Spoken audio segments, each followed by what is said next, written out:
Bueno, hola, hola, ¿cómo les va? ¿Cómo andan todos? Buenos días, bienvenidos a este OpenDC. Y bueno, mi tema que me toca hablar hoy es sobre cómo intervienen las emociones en la toma de decisiones. O sea, la toma de decisiones y la inteligencia emocional.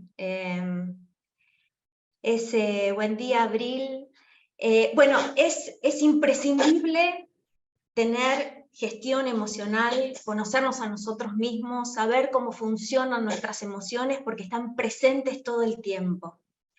Así que, bueno, vamos por eso, ¿no? Así empezamos puntuales. Voy a compartir pantalla porque hice una súper presentación. Bueno, ustedes dirán si es súper.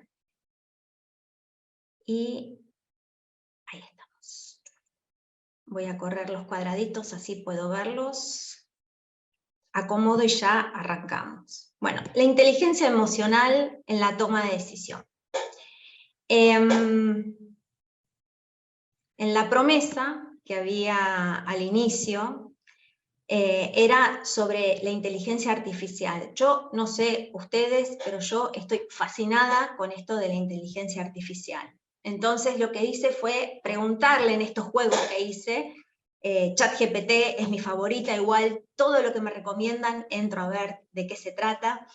Le pregunté cuáles son las habilidades que no tiene ChatGPT, o sea, la inteligencia artificial.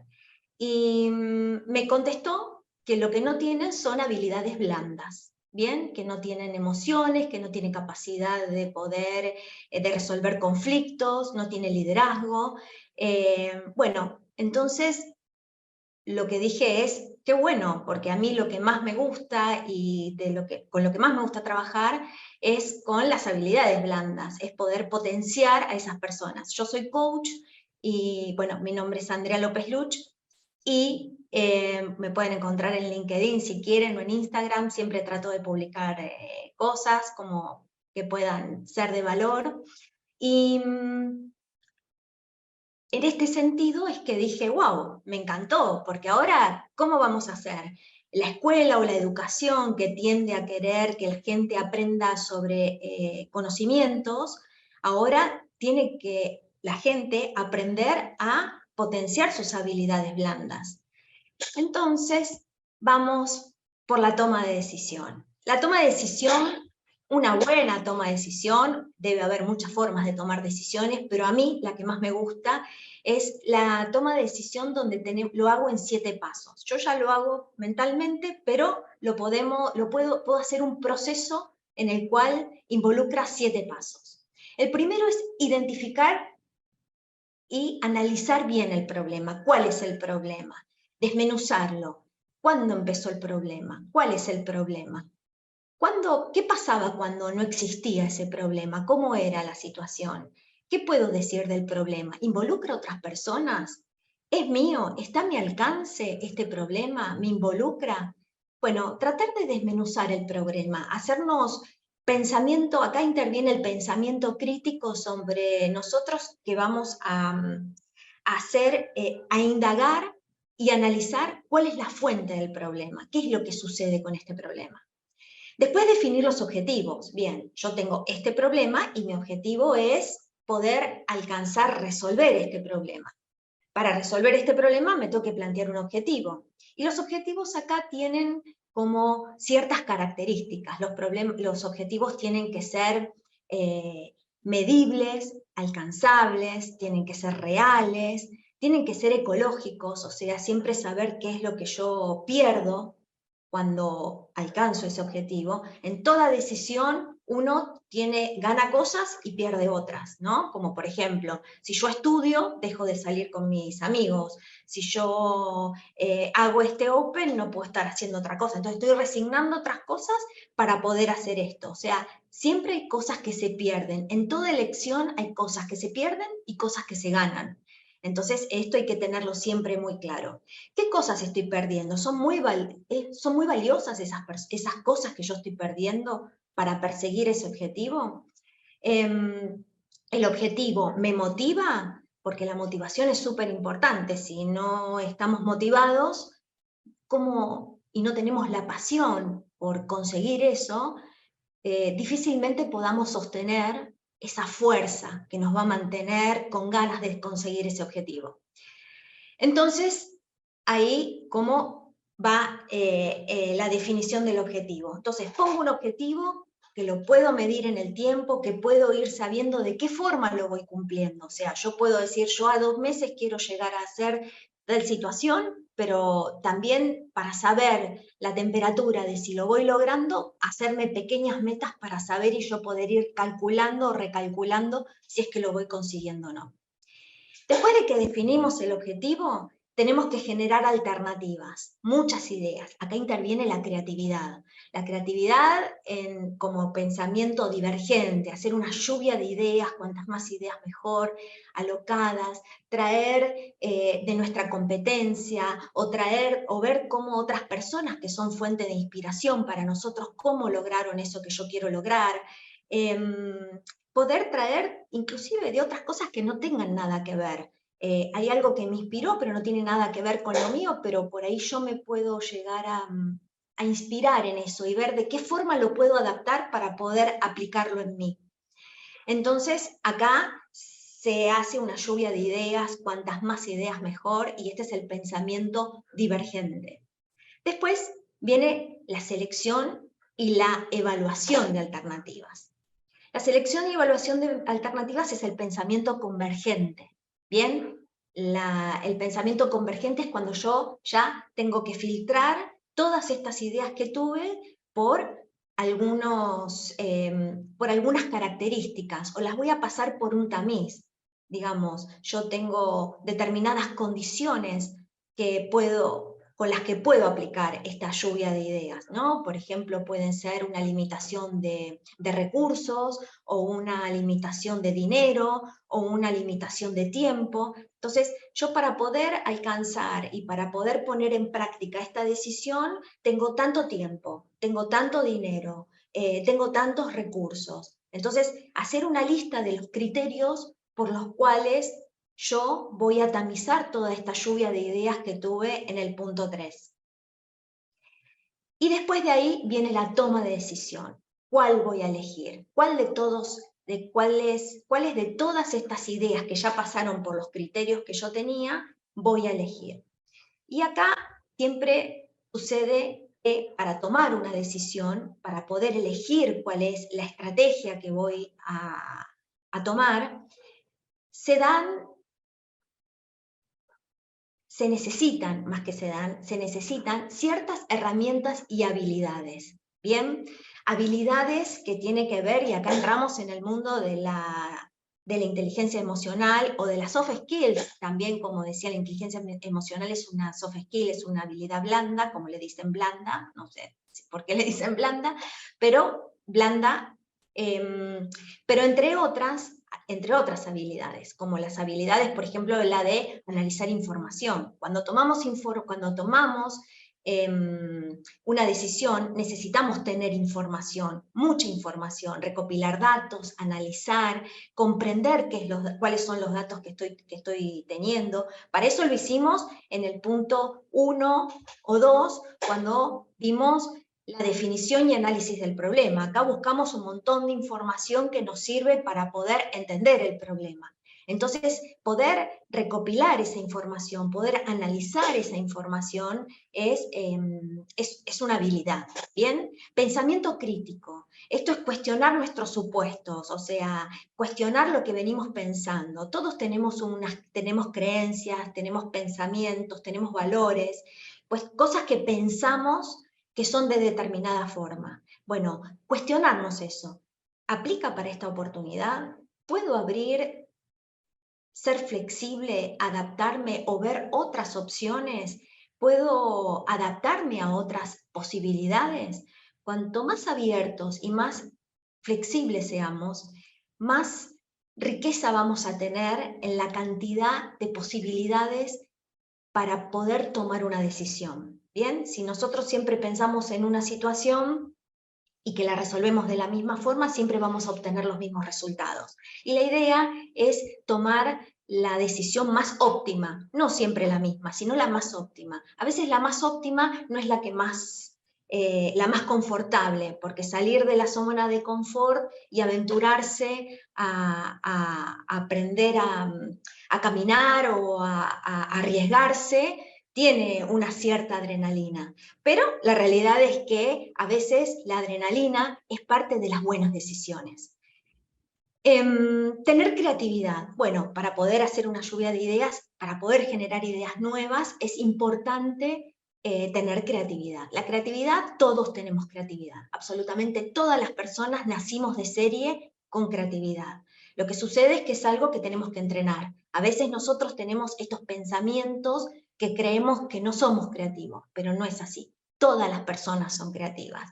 El hecho de levantarte a la mañana y elegir qué te vas a poner ya es un acto creativo. El momento en que invitaste amigos, haces una cena, te falta un ingrediente y haces la cena igual con otra cosa, ya es un acto creativo. Todo lo que hacemos, ir por un camino diferente, encontrar personas diferentes, entablar una conversación y preguntar cosas que, como viene la conversación, adaptarse, todo eso ya es un acto creativo. Lo que tenemos que hacer es entrenar la creatividad, porque es como un músculo, es una disciplina que se entrena. La comunicación asertiva también es otra habilidad u otra herramienta que tiene que tener la toma de decisiones. La comunicación asertiva se refiere a poder enrolar a las personas, poder ser asertivos con el vocabulario y poder saber qué cosa comunicar para que todas las personas puedan ponerse la camiseta y puedan enrolarse e ir en la misma visión en la que vamos nosotros, para que la gente que nos acompañe en cumplir el objetivo que queremos cumplir, toque la misma música que nosotros. Resolución de problemas. Acá siempre hay problemas, siempre se presentan retos, siempre se presentan situaciones nuevas. Bueno, en esto es importante saber resolver los conflictos, es importante saber desarrollar soluciones, el poder ser empático, el poder entender y comprender. Acá es una habilidad súper importante a la hora de la toma de decisiones, saber resolver problemas. Tomar perspectiva, esto era lo que les decía antes, poder ver otros puntos de vista. Todas las personas vemos cosas diferentes y las cosas que vemos están sesgadas por nuestras creencias, nuestra cultura, nuestras memorias, nuestras experiencias, situaciones familiares, mandatos. Todo eso es lo que sesga nuestro pensamiento, es lo que hace lo que somos, la forma que pensamos. Entonces, a veces cuestionar estas cosas que vienen ya dadas y ya vienen porque sí, y nunca las cuestionamos, es importante aprender a cuestionar y poder ver otras perspectivas. Poder decir, pero mira, ¿cómo aquel piensa diferente? ¿Qué es lo que está viendo que yo no veo que puede pensar de esa forma? Entonces, tratar de ser abiertos. Tomar riesgos, esto es importante, tomar riesgos. La persona miedosa, por lo general, trata de tomar decisiones que son más conservadoras o más seguras, donde más confiada se siente, pero a veces tomar riesgo implica innovar. Cuando innovamos en cuestiones nuevas, en las empresas o en nuestra vida personal, la innovación es algo no probado, es algo que no sabemos si va a funcionar. Y eso requiere un cierto riesgo. No hay innovación si no hay riesgo. La gestión de las emociones, esto es importante, saber si estoy con miedo, ¿qué hago con este miedo que no me está dejando pensar, que no me está dejando, no deja de rumiar y no me deja tomar una buena decisión confiado, con tranquilidad?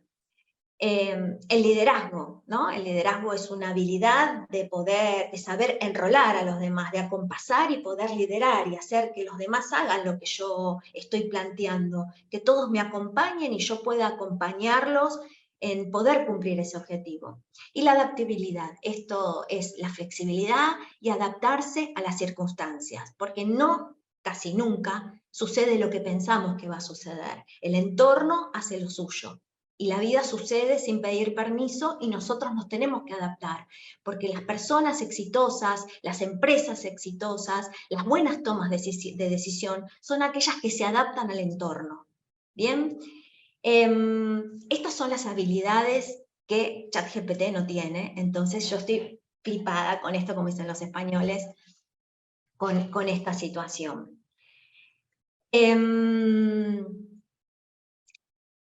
¿Qué sucede con estos pensamientos que yo les decía, estos sesgos que se tienen a la hora de pensar una decisión? ¿Qué tipo de sesgos podemos tener? Bueno, hay 8 tipos de sesgos, ¿no? Ahí debe haber muchos más, pero yo puse solamente 8 que me parecen los más representativos. Y el sesgo de confirmación es el que trata de buscar e interpretar y reacomodar la información que confirma lo que nosotros creemos. Esto lo hace el cerebro, esto habla de la neurociencia. La neurociencia estudia muy bien esto.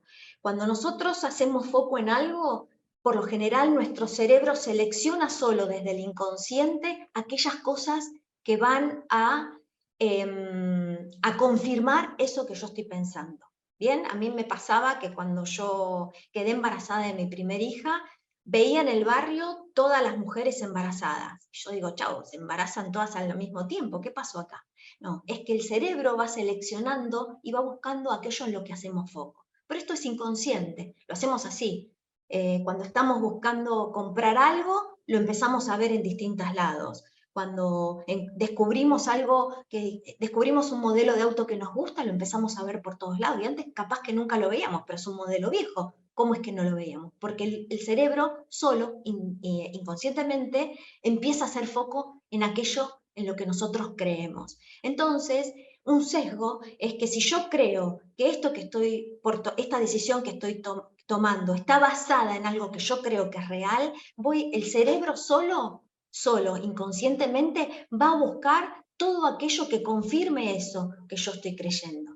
Entonces ahí tiene que intervenir el pensamiento crítico y decir, momento, yo acá tengo que pensar y rever, ¿existen otras opciones? Y ahí conscientemente empezar a hacer foco y buscar nuevas oportunidades o nuevos puntos de vista. El anclaje. El anclaje es la tendencia a quedarme con la información que primero me llega. ¿Bien? A mí vino alguien, me contó una cosa y yo ya me quedo con eso. Y después no puedo cambiar de forma de parecer. Aunque busque más información, aunque otras personas me muestren otra cosa, yo ya me quedo con lo primero. Bueno, esto es el anclaje. La disponibilidad es como buscar en Google. ¿Vieron cuando uno busca algo en Google y las 2 primeras que se ofrecen ahí son las que leo? No miro más abajo a ver si hay más información, si hay otro tipo de información, si lo primero es una fake news. No hago eso. Lo que hago es quedarme con lo más disponible que hay. La sobreestima de la propia habilidad en el exceso de confianza. A veces creemos que somos súper, entonces estamos acostumbrados a manejarnos y lo que hacemos es, bueno, quedarnos con ese exceso de confianza. No, vos déjamelo a mí que yo sé lo que hago. Ahí es como tener un exceso de confianza. Es bueno tener confianza, pero a veces es bueno frenar y tener el pensamiento crítico de puedo cambiar otra cosa, estoy tomando la mejor decisión, frenar un poco, ¿bien? De grupo, esta es la tendencia de, como decían, si todos se tiran al río, vos también te tiras al río. Bueno, esta es la tendencia de grupo, es lo que hace la mayoría, hacerlo de todos modos.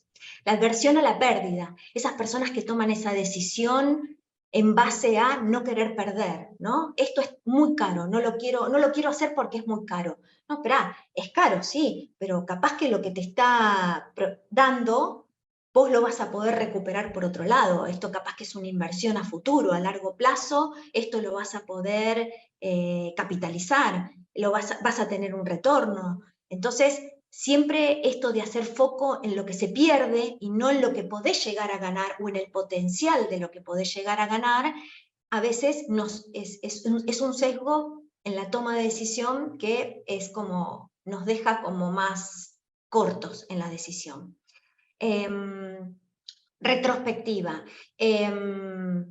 Bueno, retrospectiva es, si a mí me pasó en aquella oportunidad, me va a volver a pasar esto, porque yo ya sé qué es lo que pasa cuando pasa esto. A mí ya me pasó, yo tengo la experiencia en esto. No, cada experiencia es diferente, cada situación es diferente, los entornos cambian, las personas cambian.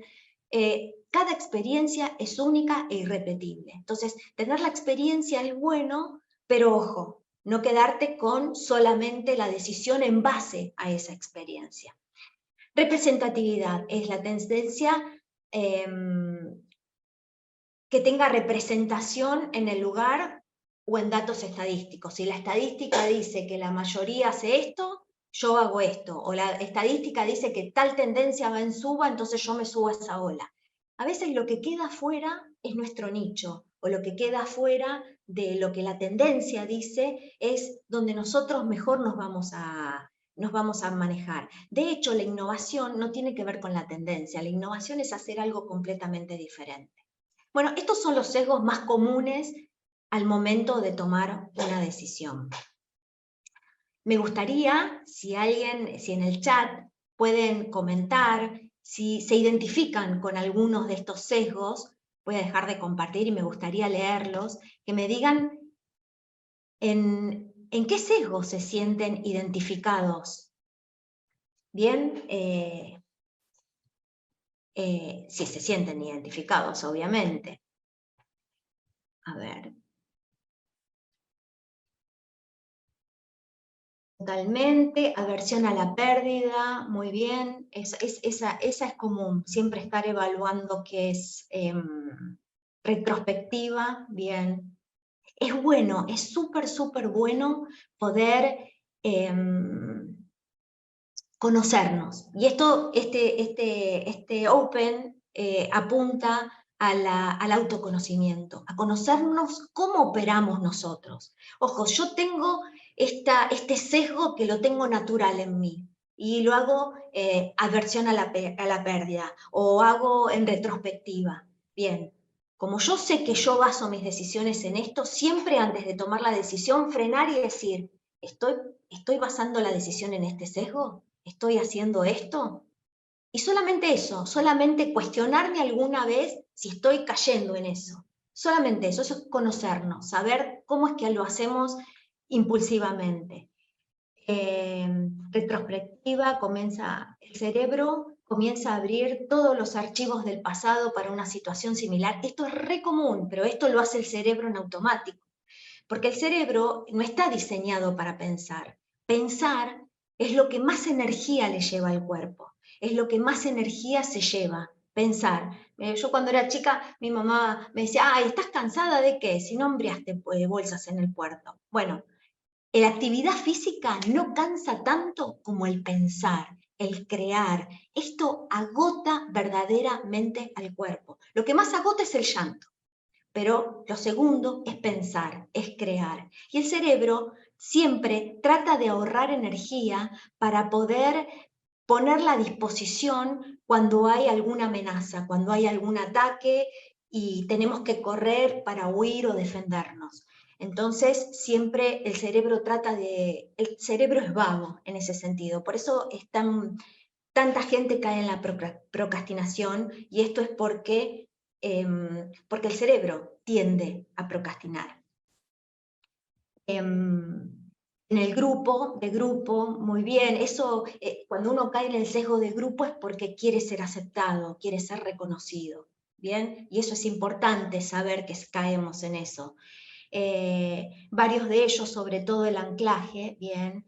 Luego busco revertir el sesgo, pero me rodeo de gente que me lo recuerda. Eso es tal cual, sí, sí, Eugenia, tal cual, es así, así tal cual. Siempre pasa que hay alguien que te viene a recordar, pero no solo que hay alguien que te viene a recordar, porque si vos prestás atención, esto es lo que decía del foco, ¿bien? El cerebro hace foco en lo ya conocido, ¿no? Pero si vos haces foco en en otras cosas, vas a ver que enseguida van a aparecer personas que te recuerden otros puntos de vista, porque vas a hacer foco en otras cosas. Vas a ver, abrí tu mente que aparecen solas, las cosas están ahí, solamente nuestra mente opera como un radar y solamente selecciona aquello en lo que estamos pensando, en lo que estamos haciendo foco. Pero muy bien, sí, eso es muy buena observación. Te identificas con varias, sí, solemos caer en varios, seguro, y caer en los sesgos es lo más común que nos puede pasar, pero lo más inteligente es poder identificarlos, frenar y antes de tomar la decisión, hacer la autocrítica de ¿estoy cayendo en este sesgo? Bien, eso es importante. Con eso ya van a ir, porque el cerebro después esto también es como una disciplina. Nos vamos cuestionando y al cuestionarnos, un día nos damos cuenta que ese sesgo ya no lo tenemos más, porque ejercitamos tanto la otra forma de pensar que ya esa forma de pensar para el cerebro no es la más común, entonces la deja de lado. Bien, esa es la estrategia que uso, perfecto, muy bien, eso es genial. Bueno, voy a volver a compartir pantalla. ¿Y dónde se fue mi...? Acá se fue.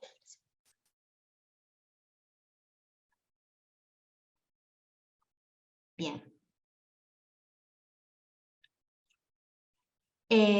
Bueno, ¿qué pasa? ¿Qué es lo que sucede cuando nosotros tomamos decisiones en base a los sesgos? ¿No? A estos sesgos en los que es común caer. Bueno, lo que sucede es que tomamos decisiones en base a prejuicios, ¿no? Y a veces las decisiones son subóptimas o las decisiones no son las mejores que tomamos. Podemos caer en la falta de objetividad o en discriminación. Podemos discriminar a alguien o alguien se puede sentir discriminado por la decisión que estamos tomando porque no la tomamos advirtiendo ciertas situaciones. Pérdida de confianza, y esto sucede que cuando no tomamos una decisión muy acertada, lo que nos sucede es que la gente deja de confiar, porque, bueno, no fue muy buena la decisión, no está muy bien tomada esta decisión. Entonces la gente deja de confiar y uno también deja de confiar, porque cuando uno toma una decisión, una mala decisión, errónea o no fue lo que esperaba, por lo general uno trata de achacarse eso, de decir, estuve mal, me equivoqué, y se queda con eso. Después ya vamos a ver qué es lo que hay que hacer cuando esto sucede y cómo revertir esta situación. Pérdida de oportunidades. Cuando nosotros caemos en los sesgos, pasa que nos perdemos de un montón de oportunidades, la oportunidad de crecer, de poder innovar, y esto es lo que requiere de riesgo, ¿no? Que el sesgo no nos deja arriesgarnos por lo general. ¿Qué hacer? ¿Cómo evitar los sesgos? Bueno, principalmente es reflexionar sobre los propios prejuicios, tener pensamiento crítico y pensar, pensamiento crítico es ser autocrítico. ¿Qué estoy pensando? ¿Lo estoy pensando en base a qué? A lo primero que me dijeron, a lo que me pasó en mi pasado, a lo primero que encontré, a lo que toda la mayoría piensa. ¿Lo estoy haciendo así? A veces puede ser que sea así, pero también puede llegar a ser la misma situación. No quiere decir que porque la decisión que tome sea con la información que vino de primera mano, que esa información de primera mano sea errónea. Eso no quiere decir eso. Quiere decir que puede llegar a ser errónea. Y cuestionarnos si es así es importante. Pero no siempre es así. A veces sí, bueno, la primera información fue la verdadera, entonces me quedo con esa. Pero yo ya hice todo el análisis de si fue verdadero o no. Reunir perspectivas diversas, buscar otros puntos de vista, buscar personas que piensen diferente a mí y contarles la situación a ver cómo lo encararían, a ver si me dan un punto de vista diferente al mío. Por lo general las personas tratamos de hacer simpatía con otras y tratamos de tener feeling con aquellos que piensan como nosotros para confirmar las mismas ideas. Esto vuelve el cerebro a hacer foco en lo que nos confirma lo que venimos pensando. Pero hablar con personas o intercambiar o que personas nos cuenten cuál sería su punto de vista en esa situación, y si esas personas piensan diferente, es lo rico, ¿no? Que nos den otra perspectiva. realizar un análisis de costo-beneficio. Esto para los sesgos que se quedan ahí en lo que sale, en el costo, ¿no? Bueno, es costoso lo que quiero lograr, pero el beneficio es muy grande, entonces vale la pena el riesgo.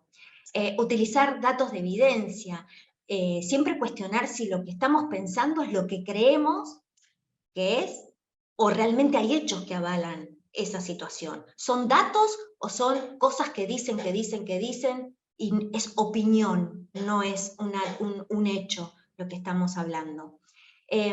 Hacer uso de la retroalimentación, ¿no? Cuando yo tomo una decisión y de repente voy viendo qué es lo que va sucediendo, cómo se va desencadenando, y volver a tomar esos datos y poder tener la flexibilidad de cambiar si es que no se está dando o no está yendo para el lado que yo quiero que vaya. Hacer una evaluación crítica del proceso decisorio. Esto es, hice todos los pasos, desmenucé el problema, busqué los datos, tomé la decisión, hice lluvia de ideas, busqué muchas perspectivas, inventé, creé todas las ideas que se me vinieron a la mente, pude seleccionarlas, tuve un criterio para seleccionarlas. Bueno, todos estos pasos es como hacer una crítica sobre el proceso que yo hice para tomar esta decisión. Usando esta técnica de análisis, bueno, técnicas de análisis de decisión. Hay un montón de técnicas de análisis de decisión. A mí mi preferida es la de Creative Problem Solving, que me lleva a las etapas de poder pensar una por una cómo es la forma de tomar una decisión. Yo ya lo hago mecánico, todo, pero ahí lo hace de paso a paso. Los sesgos, bueno, esto ya lo hablábamos, de cuáles son las consecuencias de tener sesgos, o tomar, no de tener sesgos, sino de tomar decisiones en base a datos sesgados, ¿no? Vendría a ser. Y las emociones tienen que ver con un gran impacto en la toma de decisiones. Yo acá puse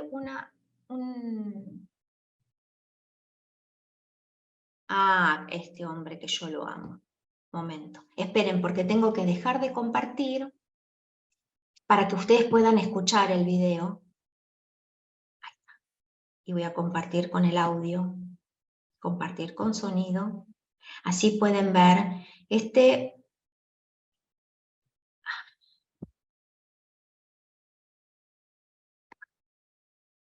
Mario Alonso Puig es uno de mis personas favoritas en el mundo, y a ver si se escucha. Capacita en absoluto. Lo que te incapacita es creerte eso que te dicen. Esa es la diferencia. Eleanor Roosevelt fue una mujer excepcional que sufrió mucho a lo largo de su vida y tiene algunas frases que son verdaderas joyas de la sabiduría. Dijo: nadie podrá hacerte sentirte inferior sin tu consentimiento. Lo que da fuerza no es lo que te dicen, sino lo que tú haces con lo que te dicen. El premio Nobel francés de literatura Jean-Paul Sartre dijo: libertad es lo que tú haces con lo que a ti te hacen. Nadie que se sienta víctima cree que puede tener libertad para elegir. Y eso es lo que realmente nos daña. El creernos, el dar nuestro consentimiento a una frase tal como tú no vales. Entonces, no hay que enfadarse, sencillamente hay que contrarrestar con una frase que es: tú no me conoces. Si me conocieras, sabrías lo mucho que valgo. Tú no vales no te incapacita en absoluto. Bueno, esto me encanta porque a veces muchas personas tomamos decisión en base a lo que hablábamos de estos sesgos, ¿no? De lo que hace la mayoría. Esperen que estoy pensando cómo dejar de compartir, y ahora voy a volver a compartir a mí. ¿Y dónde quedó? Esperen, que tengo que volver a mi presentación. Ahí.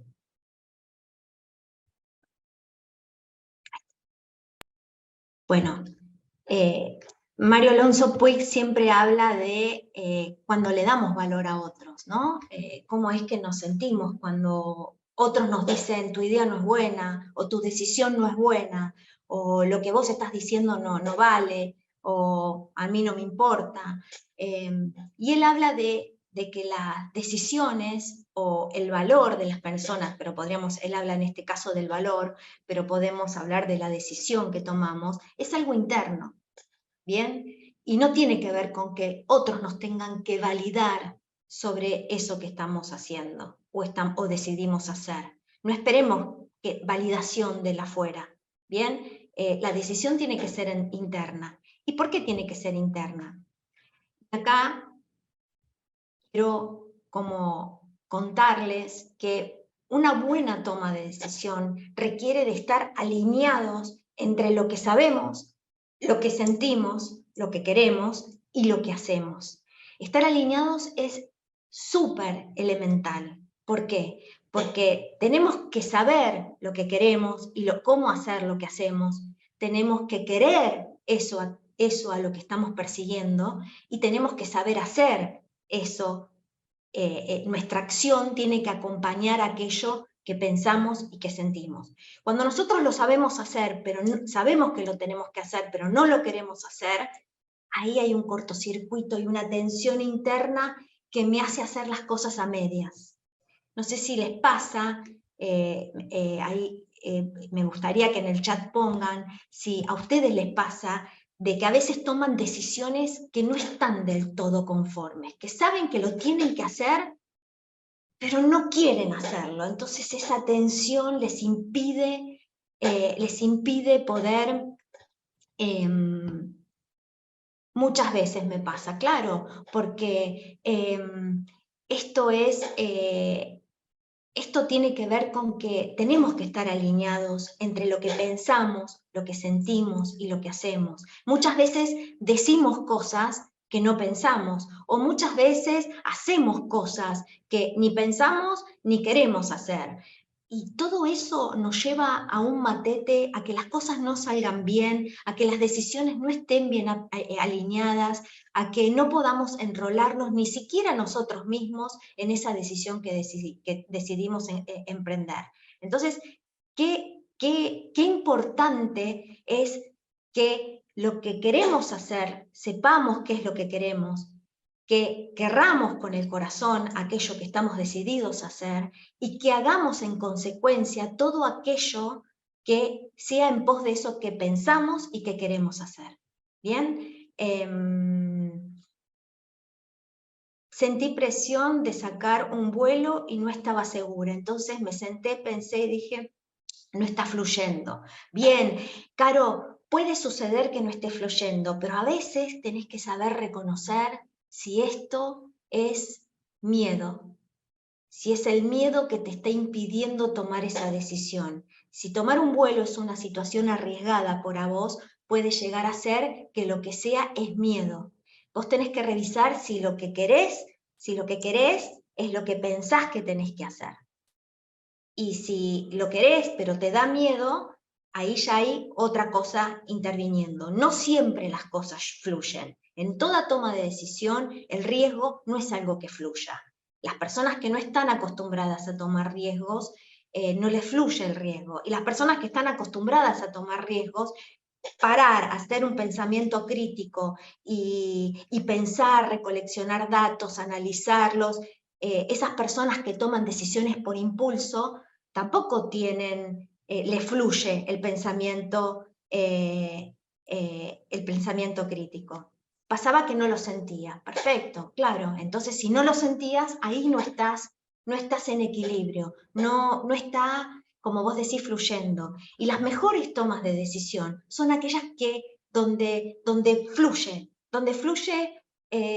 todo lo que tenemos, todo lo que vamos a emprender, porque para poder enrolar al resto en esa decisión o para poder enrolarnos nosotros, necesitamos tener el impulso y la fuerza de querer para poder sostener en el tiempo esa decisión.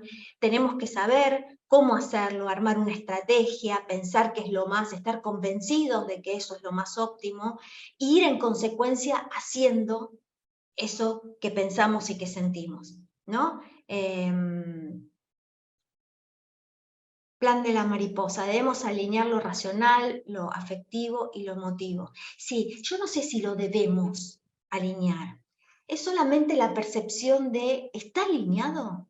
¿Está alineado lo que pienso, lo que siento y lo que hago? Porque ahí es como revisar. Es revisar por qué no lo siento, qué es lo que me impide sentirlo. Volvemos como, esto vuelve a ser como el pensamiento crítico. Acá interviene de nuevo el pensamiento crítico.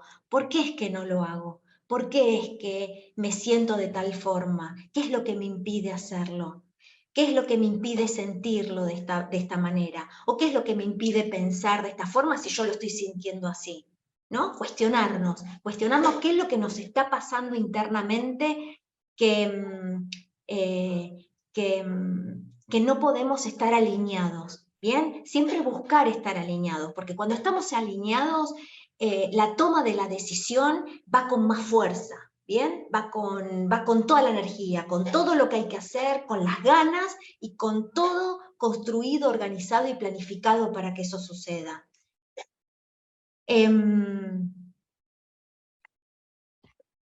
Para eso, ¿no? Para poder pensar o sentir y estar alineados en lo que sentimos, esto Caro para vos que no lo sentiste de esta forma, es bueno poder interpretar las emociones.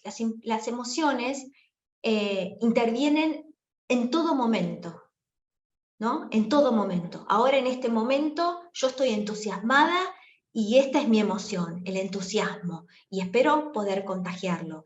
Pero la realidad es que ustedes estarán o sorprendidos, el que estará aburrido lo que hace es desconectarse, el que está, dice, uy, quiero saber más, ¿de qué está hablando? Qué interesante. El que está como entusiasmado también o se contagia del entusiasmo se queda y trata de averiguar qué más hay. Bueno, las emociones son impulsos fisiológicos o son respuestas fisiológicas que suceden en el cerebro y nos preparan para la acción. En base a cómo sentimos es como accionamos. ¿Bien? Nosotros nos sentimos con miedo, entonces nos quedamos quietos, paralizados o salimos corriendo o nos ponemos a pelear. Estamos enojados, vamos en impulso para el otro. Estamos contentos, saltamos de alegría, tenemos ahí como mucho entusiasmo, queremos sorpresa, buscamos, tratamos de descubrir cosas nuevas. Cada emoción nos lleva a una acción y para eso están las emociones. Las emociones están para preparar fisiológicamente al cuerpo para la acción, para aprender, para organizarnos, para decidir, para planificar, para salir corriendo, para jugar, para dormir. Todas las emociones nos preparan fisiológicamente para hacer. Todo lo que hacemos está comandado por las emociones. ¿Bien? ¿Y qué son las emociones? Las emociones son imprescindibles. No hay personas que no tengan emociones. Se sienten en diferentes grados de intensidad, ¿no? A veces son casi imperceptibles. Pensamos que no estamos sintiendo nada, pero hay una emoción detrás que hace que estemos haciendo lo que hacemos. A veces son de mayor intensidad, mucha intensidad. Bueno, van en distinto grado de intensidad, pero la realidad es que las emociones siempre intervienen en nuestra vida, en todo momento, absolutamente en todo momento, cuando nos levantamos, cuando nos duchamos, cuando comemos, cuando salimos, cuando trabajamos, cuando nos relacionamos, en todo momento están interviniendo las emociones. No hay personas que no tengan emociones, hay personas, sí, perdón, me equivoqué, no hay personas que no tengan emociones y es una enfermedad muy rara que tiene un nombre muy, muy raro y son personas que no pueden vivir solas, son personas que tienen que tener acompañamiento permanente porque esas personas no pueden tomar decisiones, no tienen parámetro del peligro, no tienen parámetro del impacto al otro, no tienen parámetros. Entonces necesitan vivir acompañadas. Es una enfermedad esa. Hay una persona, el caso Elliot, que es una persona que tuvo un accidente y le tuvieron que sacar un pedazo del cerebro, que es donde se aloja, que es el cerebro límbico, donde se alojan la mayor parte de donde nacen las emociones o donde van los circuitos neuronales de las emociones, y a esta persona nació con emociones, pero por una operación de adulto le tuvieron que sacar ese pedazo. Y después ya dejó de tener emociones. Y esas personas, como tuvo en un momento emoción y en otro momento no, podía distinguir, yo esto me tendría que generar tristeza, pero no estoy triste por esto. O sea, es un caso, si lo quieren googlear, es un caso muy interesante. Lo bueno es que las emociones nos preparan para la acción, nos preparan para decidir, y es importante aprender a leer los mensajes, aprender a bajar la intensidad cuando la intensidad es tan alta que no nos deja pensar, ¿no? Estos son resonancias magnéticas funcionales, son unos chupetes que le ponen a las personas en la cabeza y a través de unas pantallas ven, porque lo que sucede en el cerebro es que hay ondas electromagnéticas que mandan una neurona a la otra, ¿bien? Y cuando manda una neurona a la otra es como empiezan a hacer conexiones neuronales y se empiezan a iluminar partes del cerebro que está trabajando. Cuando sucede lo que sucede, a este señor que es un monje budista, cuando medita, lo que hacen es analizar qué es lo que sucede en su cerebro cuando medita. A Sting, por ejemplo, le hicieron una resonancia magnética cuando creaba una canción para ver cuáles eran las partes del cerebro que se iluminaban. Bueno, esto hace la neurociencia, estudia qué partes del cerebro y cómo funcionan los circuitos neuronales. Se sabe muy poquito de eso, muy poquito, es del órgano que menos se sabe del cerebro, pero bueno, allá va la neurociencia tratando de dar respuesta a cómo funciona nuestro cerebro. Y la primera emoción es la del miedo. Y traigo la del miedo porque el miedo es la primera emoción que fluye o surge cuando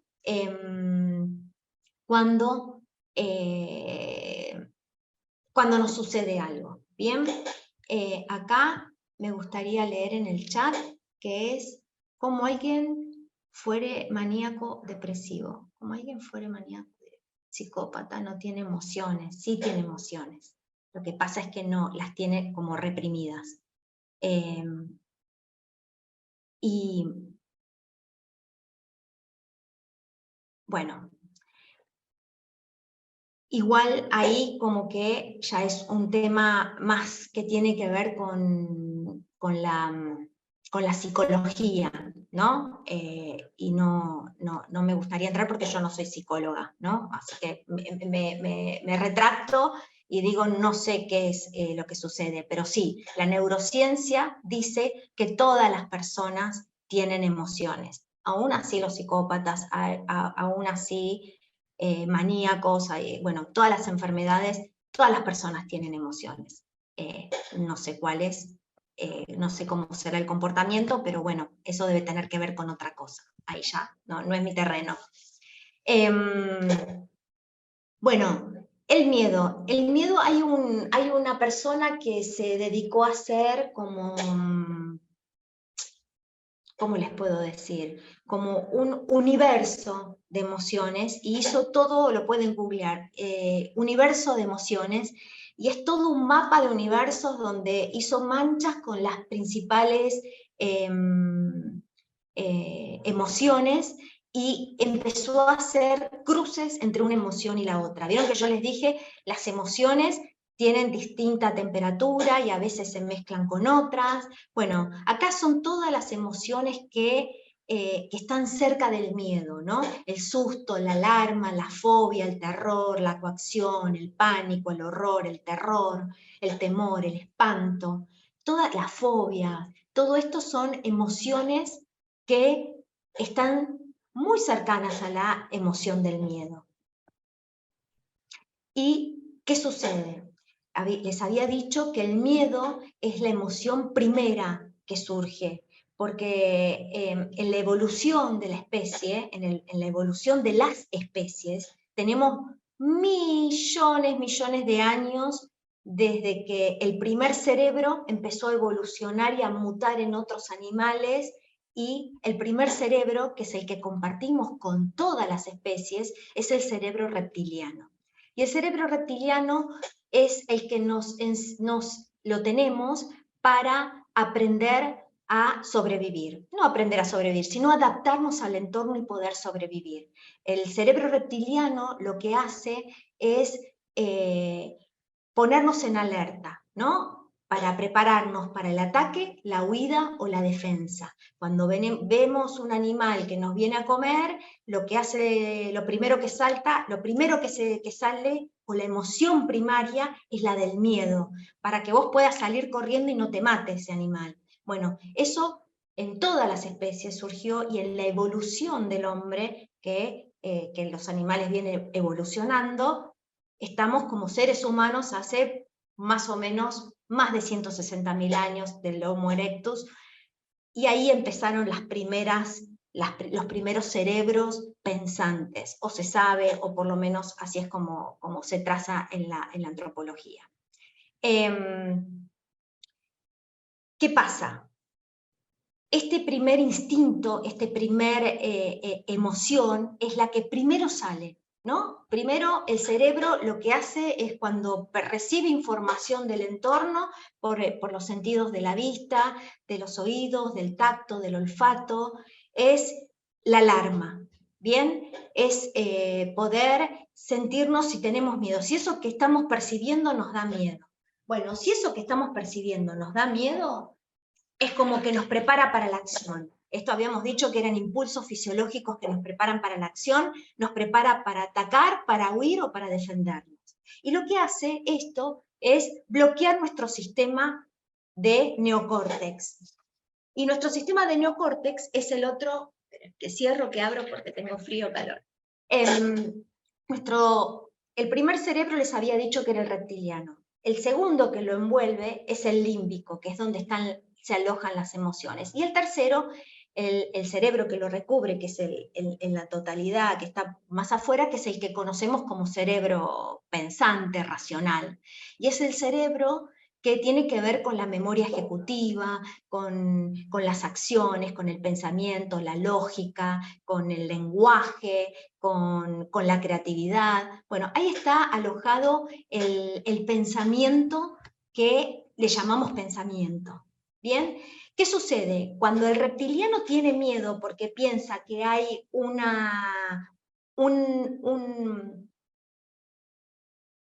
ahí se me fue la palabra, un peligro latente, lo que hace el cerebro es anular el neocórtex, que es anular el cerebro racional, que es el que toma las decisiones. ¿Bien? Entonces, cuando nosotros estamos tomados por el miedo, cuando el miedo está en una intensidad muy grande y nos genera mucha ansiedad, al punto que el cortisol, que es el neurotransmisor que genera el miedo, cuando hay un golpe del cortisol, no tenemos disponible el cerebro que piensa para tomar una buena decisión. No puede analizar otros puntos de vista, no puede analizar distintas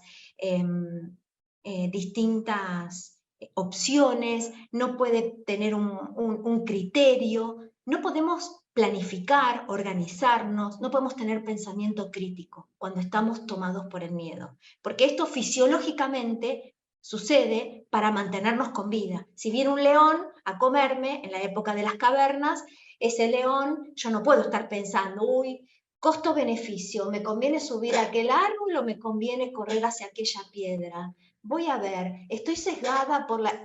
No podemos planificar, no podemos pensar, no nos podemos cuestionar. Hay que correr rápido porque si no, nos come. Entonces, esto es lo que hace el cerebro reptiliano. Bloquea el pensamiento racional. Por eso es el dicho que dice, no tomes decisiones en caliente, no tomes decisiones apresuradas. Primero tranquilízate, pensalo, no podemos discutir con personas que están tomadas por la ira, porque esto sucede, o cuando alguien tiene mucho miedo, tratar de explicarle, no, pero mirá, ¿no ves que no hay peligro? ¿No ves que no quema? ¿No ves? No, la persona, si tiene miedo, no puede entender, esto sucede mucho con los niños, que los niños tienen como a flor de piel las emociones y tienen muy poco desarrollado el pensamiento racional, explicarles por qué no, por eso los berrinches, explicarles por qué no pueden, porque no lo entienden porque están tomados por esa emoción, y esa emoción inunda el cerebro y el cuerpo de cortisol, y lo único que pueden hacer es llorar, patalear, salir corriendo, pegar o quedarse quietos. A veces nos quedamos paralizados. Por eso también sucede cuando tomamos un examen o tenemos que dar una exposición y tenemos tanto miedo que nos bloqueamos, nos olvidamos. O, che, yo estudié un montón, ¿cómo puede ser que no me acuerde de nada? Bueno, porque estás tan tomado por la emoción del miedo que no tenés disponibilidad para la memoria, la concentración, la toma de decisión, la planificación, no puedes hacer nada de eso. Absolutamente nada de eso. A veces estamos tan nerviosos que ni siquiera nos salen las palabras. Bueno, eso también tiene que ver con el cortisol. Pero, ¿qué sucede? Esto es cuando el miedo está en una gran intensidad, ¿bien? Cuando el miedo nos trae un mensaje, ¿qué vamos a decir? ¿Qué malo el miedo? No, el miedo es muy bueno porque el miedo nos trae un mensaje súper útil, y es que hay un peligro latente. Ojo, porque si me da miedo sacar el pasaje, perdón que use tu ejemplo, pero es lo que primero que me vino a la cabeza. Capaz que, ojo, ¿y por qué tengo miedo de sacar el pasaje? Si saco el pasaje, ojo, que puede caer el avión, o cuando llegue puede pasar tal cosa. Bueno, a veces es frenar, bajar la intensidad del miedo y pensar, ¿es real ese miedo?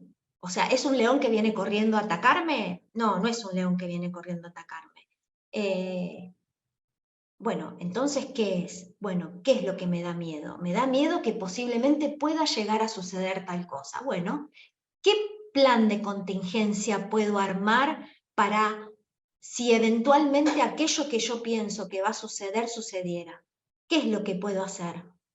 Primero ver si es real, o si no está en mi cabeza por los sesgos que hablábamos antes de las memorias emotivas, de lo que nos sucedió antes. Y después de ver que si hay datos que lo fundamentan, uno no tiene el diario del lunes, entonces no sabe si es que eso va a suceder. Que nos pasó no quiere decir que vaya a pasar. Puede ser que sí, pero también puede ser que no. O sea, hay tantas posibilidades de que sí como posibilidades de que no.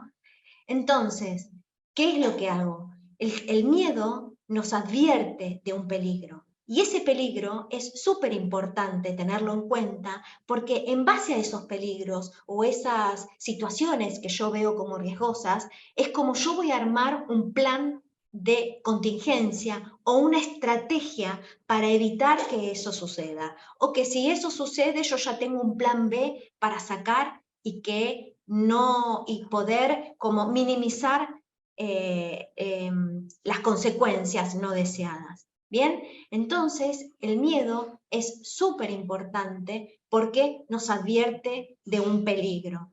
El cortisol, cuando nos da un golpe de cortisol, ahora si yo sintiera olor a quemado, saldría corriendo y pensaría, se me incendia la casa, y eso me daría un golpe de cortisol tan grande que después bajar, o sea, el cortisol sube en 2 segundos porque es lo que me va a preparar mi cuerpo para salir corriendo, sin pensar. Pero bajar ese nivel de cortisol tarda entre 6 y 8 horas. Entonces, cuando alguien está muy miedoso, que subió un tema, ¿viste esa gente que chocó y sale como en shock y queda como que no, como aturdida, que no? Bueno, eso es porque está inundada de cortisol. Esa persona no puede tomar decisiones eh, muy lúcidamente, ¿no? Entonces, ¿qué pasa? Hay que esperar que baje el nivel de cortisol, esperar que baje la intensidad de la emoción, y cuando estamos más calmos, ahí tomar la decisión. Pero ojo, es siempre muy importante. Pequeñas dosis de cortisol, que es el neurotransmisor que genera el miedo, es importante porque nos ayuda a ver con claridad las amenazas. Bien, pues tampoco es cuestión de ir cegados diciendo, no pasa nada, está todo bien. No, no es todo amor y paz. Debe haber algún peligro. Bueno, ¿qué hago con eso que puede llegar a suceder? Eso también es parte de una buena toma de decisión. Atajar las situaciones que pueden peligrar el que yo pueda llegar a la meta. Entonces, En estas pequeñas dosis, el cortisol nos ayuda a advertir las amenazas, a ser precavidos y así poder planificar y organizarnos y trazar estrategias y poder anticiparnos a lo que suceda. ¿Bien? Creencias que tenemos sobre el miedo, bueno, que no es bueno tener miedo. Bueno, ya vimos que el miedo nos advierte de los posibles peligros, nos ayuda a anticiparnos, a trazar estrategias, o sea, abracemos el miedo, tratemos de bajar la intensidad del miedo, pero más allá de que bajamos la intensidad del miedo, es bueno que sepamos que el miedo nos está advirtiendo de algo o una consecuencia que estamos pensando que no es deseada. Quien tiene miedo es débil. Esto no es real. Todas las personas sentimos miedo. Todas, todas, todas, todas. Es una rara enfermedad la persona que no siente miedo. El miedo es propio y es la emoción que más a flor de piel tenemos. Hay gente que es contrafóbica, que dice yo voy primero. No es que no tiene miedo, es que realmente lo que le está pasando es que quiere sacarse esa intensidad del miedo, es tan grande y no la puede tener tanto tiempo que necesita sacarse de encima el problema y poder hacerlo primero como para ya, ya está, ya me lo saqué de encima, ya no quiero soportar más sentir toda esta inundación de cortisol que tengo en el cuerpo. Sepan que la valentía se mide por cuán vulnerables estamos dispuestos a ser. Esto, sepan que así se mide la valentía. El valiente no tiene miedo, bueno, no es real, todas las personas tenemos miedo. Y el objetivo emocional es abrazar el miedo, ¿bien? Escuchar qué mensaje me trae, bajar el nivel como para poder tomar una buena decisión, pero a la vez prepararnos, nos trae este mensaje para poder trazar una estrategia. O sea, amiguémonos con el miedo. Un mapa mental que puse, que me encantaría que si le quieren sacar una foto, voy a leer el chat un ratito. También exceso me divierte, me paraliza, bien, claro. El miedo paraliza, te paraliza, o el miedo también puede hacerte correr, o también te puede hacer pelear. Bien, la defensa también es del miedo. Ahora vamos a ver la ira, qué es lo que esconde por debajo la ira, y ahí van a ver que también te pone en una posición de alerta o de defensa. Bien, cuando tenemos miedo, atacamos a veces, ¿no? Un mapa mental del miedo. ¿Dónde siento el miedo en el cuerpo? Por lo general se sienten en las extremidades, me siento muy nerviosa, me agarro las manos, o la pierna empieza a hacer empiezo a tocar la pierna, me empieza a generar esta ansiedad. Por lo general se pone la mirada túnel para poder buscar, esto lo hace el cerebro automáticamente para buscar cuál es la mejor vía de escape, pero el riego sanguíneo se va del cerebro racional y se va a las extremidades para poder salir corriendo rápido o para poder defendernos y llevar toda la fuerza a los extremos, a las extremidades del cuerpo. ¿Pero dónde? Hay gente que siente el miedo en la cabeza, hay gente que siente miedo en las palpitaciones del pecho, hay personas que sienten el miedo como un nudo en el estómago, o un nudo o un agujero, una piedra en la garganta. Cada persona siente diferente el miedo. Sepan cómo es que se presenta el miedo en ustedes, porque saber cuando estamos tomando una decisión, que sentimos ese nudo en la garganta, es un aviso para tomar conciencia de que estamos tomando la decisión con miedo y frenar. Momento, necesito tomarme tiempo para bajar la intensidad y poder tomar la decisión.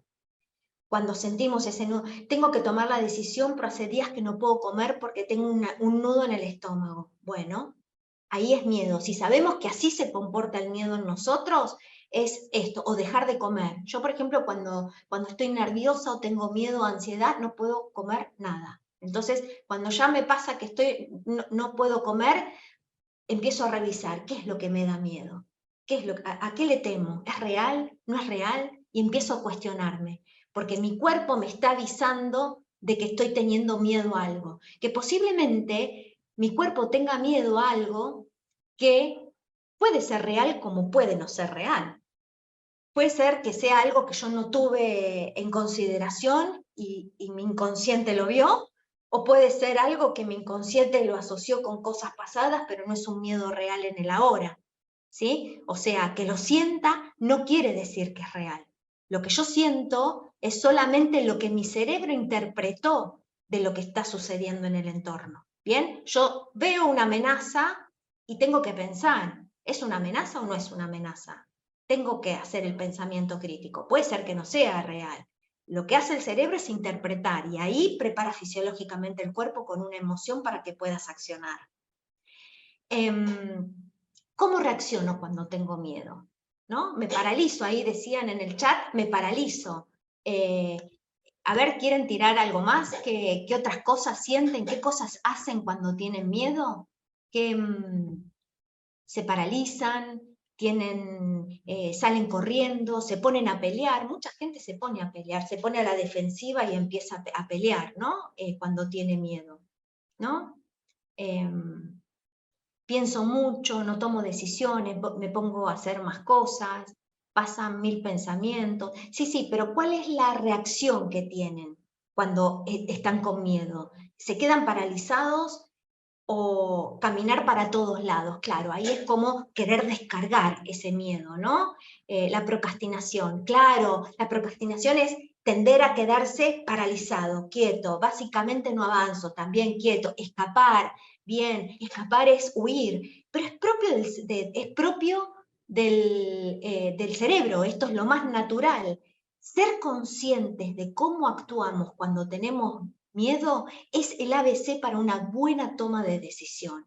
El dolor en la panza, bien, sudoraciones a la noche, mirá, desde Uruguay, hola vecinos de Uruguay, bien, me paralizo, y los demás lo notan, y se enojan conmigo, me dicen, no tengas miedo, pero lo peor que puede hacer es negarle a otra persona la emoción. Nunca le digan, no tengas miedo, es lo normal porque es lo que nos enseñaron a hacer de chiquitos. No pasa nada, no pasa nada, no tengas miedo. Bueno, y ahí como te robaron, las memorias emotivas siempre empiezan a saltar en esa cosa no resuelta, no sanada o no del todo trabajada para poder tomar espacio. Pero vos de a poco podés, Marina, tomar espacio y decir, momento, ¿es real o no es real? ¿Tiene que ver con lo que me pasó? Porque ¿cuántas veces después que te robaron, no te robaron? Pero vos no estás contando la cantidad de veces que no te robaron, solo estás contando una que te robaron. Y el cerebro, para poder sobrevivir, solamente le da mucha ponderación a aquella que es negativa. ¿Bien? Claro, a los niños chiquitos se les suele decir que no tengan miedo, y no está bien, porque uno tiene que validar la emoción del otro. Lo que el otro, yo no le puedo decir al otro lo que tiene que sentir, el otro siente lo que siente.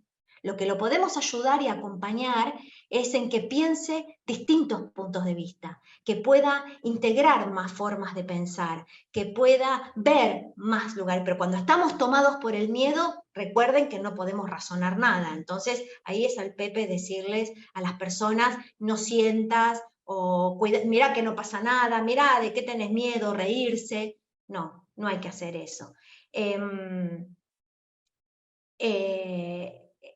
Esto alguien puso en el chat que se concentra en lo negativo, claro, porque el cerebro hace eso. El cerebro naturalmente, para mantener la supervivencia, se concentra en lo negativo. Esto sucede en las redes sociales, por eso cuando alguien nos dice algo feo en una red, por más que tengamos un montón de corazoncitos, estamos haciendo foco en ese que nos criticó. Bueno, eso le sucede al cerebro, pero es parte de la supervivencia.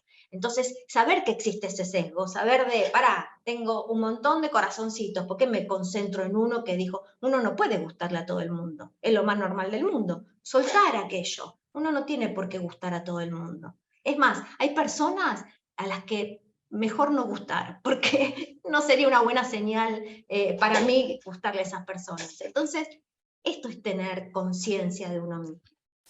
Muchas gracias por participar, eso es bueno, poder pensar qué es lo que nos sucede. ¿Qué pienso de mí cuando tengo miedo? ¿Pienso mal? ¿Pienso que soy un cobarde cuando tengo miedo? ¿Y qué pienso de los otros? ¿Que los otros también son cobardes cuando tienen miedo? El miedo es lo más natural, nos advierte de algo. Es imposible no tener miedo. El miedo siempre está latente. El cortisol es un neurotransmisor que nos prepara, nos pone como la adrenalina, nos pone ahí con la fuerza para poder hacer. Miedo a no llegar, miedo a perder, miedo a que la alegría se acabe, miedo a... Eso es lo que hace que yo pueda sostener la felicidad, el miedo no sé, miedo a tener miedo, a veces tenemos miedo al miedo. Bueno, todo esto es lo más natural del cerebro, lo que tenemos que hacer es tomar conciencia de que eso nos está sucediendo y pensar, ¿no? ¿Qué me imagino que va a pasar que tengo miedo? ¿Es real? ¿No es real? Hay un estudio que dice que el 97,6% de las cosas que nos preocupan no suceden. Es así, es un estudio, ¿no? Entonces a veces rumiamos con cosas que no son reales. Y esto hay que tenerlo en cuenta. Cuando tomamos decisiones, sobre todo, porque si seguimos pensando en las mismas cosas vamos a tener siempre los mismos resultados. ¿Qué cosas no hago por miedo? ¿No arriesgo por miedo? ¿De qué me estoy perdiendo? ¿Qué oportunidades me pierdo por tener miedo? ¿Qué está pasando cuando siento miedo? ¿Qué cosa es lo que pasa que me da miedo? ¿Bien? ¿Rechazo o abrazo mi miedo? ¿Bien? Cuando tengo miedo digo, ay, ¿de qué me está advirtiendo? Gracias por traerme este mensaje. O digo, no, no tengo que tener miedo, no tengo que tener miedo, no tengo que tener... O hago eso. No. La intensidad del miedo, ¿cuál es la intensidad? ¿Dónde la sienten? Bien, estas son preguntas que son importantes. Saquen una foto a esto y es un mapa mental de cómo es que se comporta nuestro miedo. Acá son algunas preguntas que disparan formas de poder analizar nuestro miedo. Una cosa muy común en la toma de decisiones es el miedo al error, miedo a equivocarnos. Algo que fallar es algo a lo que le tenemos terror, ¿no? Sobre todo en el contexto laboral o en el contexto social, también en el contexto emocional. La mayoría de las personas no intentan cosas nuevas por miedo a equivocarse, por miedo a errar, ¿bien? Y hay empresas, que ahora les voy a contar, que hay empresas que ponen en cartelera los errores. Por ejemplo, Google, Pixar, Amazon, Zappos, Microsoft, son empresas que ponen en carteleras gigantes y comparten los errores de sus compañeros. Google, por ejemplo, piensa, fracasa más rápido porque así es como vas a aprender más rápido, porque de los errores se aprende. ¿Bien? Entonces es como que probalo, intentalo, equivocate, corregí y seguí adelante, porque esto es lo importante. No hay forma de no equivocarnos, no hay éxito sin fracaso. El fracaso y el éxito es una parte del todo. No hay personas que hayan tomado una decisión y de una les haya salido brillante. No, no existe eso. Siempre hay esfuerzo, hay corrección, hay errores, pero para eso tenemos que tener fluidez, apertura, flexibilidad, para poder recolectar de nuevo los datos, poder volver a hacer un pensamiento crítico si es lo que estamos, corregir lo que estamos haciendo y poder volver a adaptarnos al entorno para poder ir en pos de esa meta que tenemos. ¿Bien? Pero el error es parte del todo. ¿Dónde aprendimos que errar es malo? ¿No? En la educación, cuando los papás educamos a nuestros hijos o cuando fuimos criados nosotros, nos han corregido tanto que nos han dejado esa sensación de que errar es malo. Cuando la maestra nos tacha y nos corrige en rojo y nos pone mal, esto es que lo hice mal. Errar es malo. Entonces, nuestra educación, nuestra sociedad, nuestra crianza apunta a que errar es malo. Pero errar no es malo. Errar es parte de un proceso y equivocarse es lo más natural del mundo. Es lo más sano del mundo equivocarse. Si vos en el proceso no te equivocaste es porque no arriesgaste lo suficiente, es porque te quedaste en el terreno conocido, es porque te quedaste con lo cortito que ya conoces, con tu espacio de confort. Entonces, arriesgar implica aventurarse, equivocarse, fracasar, y no es importante cuántas veces te caes, es importante cuántas veces que te levantás. Siempre levantarse una vez más de las que nos caímos, porque lo importante no es si llegamos a la meta, lo importante es en quiénes nos convertimos nosotros mientras hicimos todo ese camino. ¿Qué esfuerzo pusimos? ¿Cuánto de nosotros aprendimos? ¿Cuánto del entorno aprendimos? Entonces, esto es lo importante, la persona en la que nos convertimos por intentarlo. Y acá les voy a traer unos ejemplos de un estudio.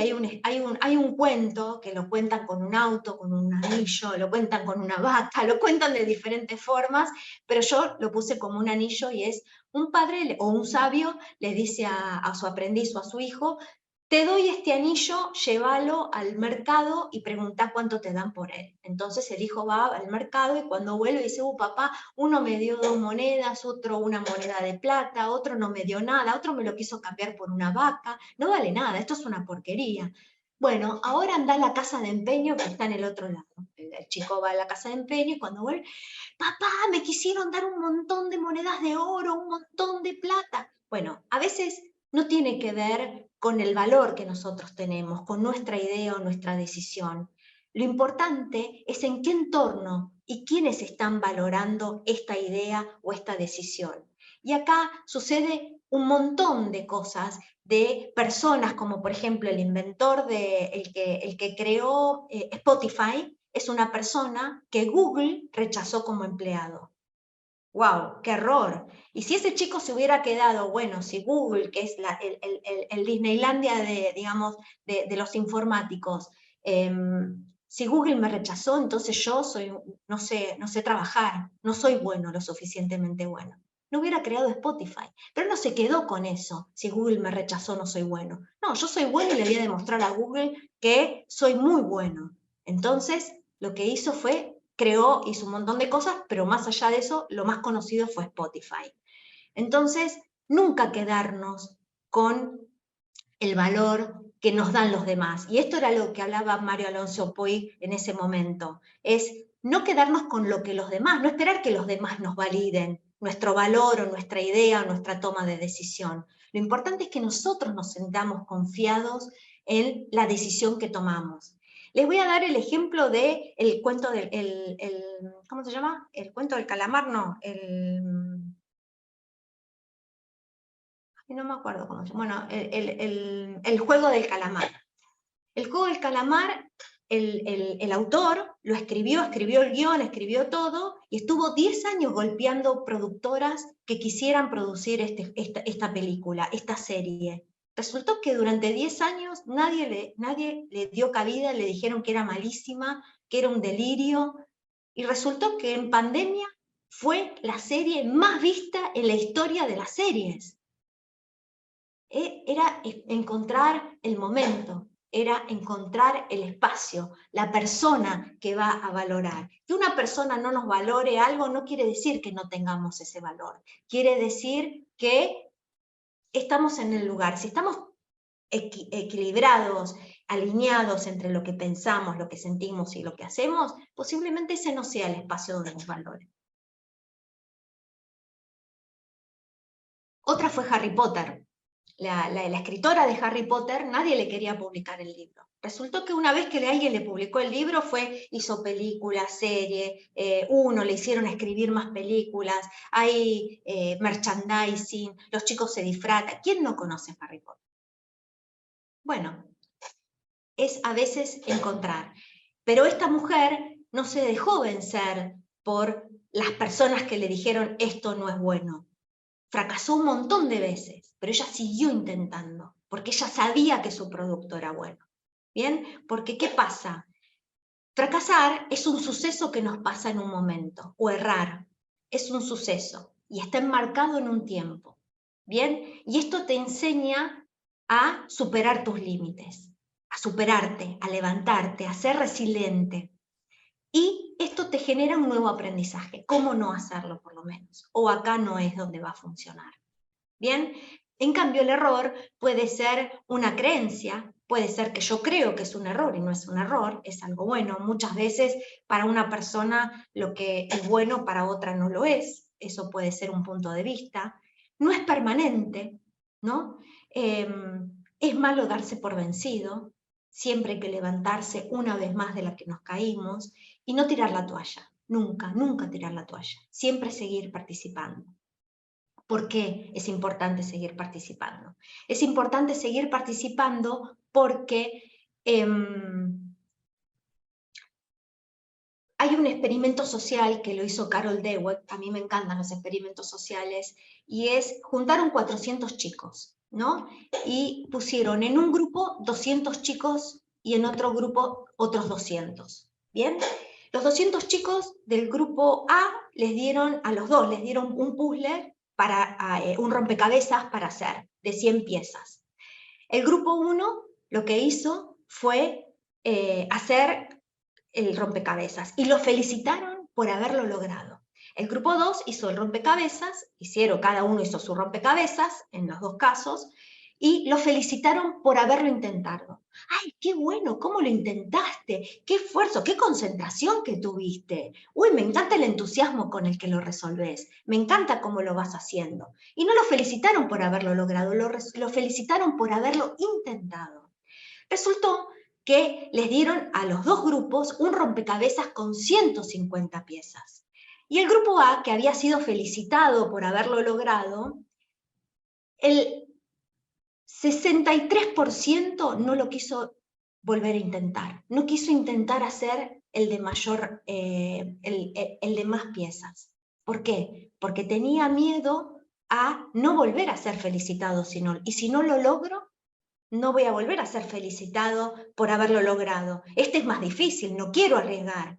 Las personas que son resultadistas, por lo general, no quieren arriesgar.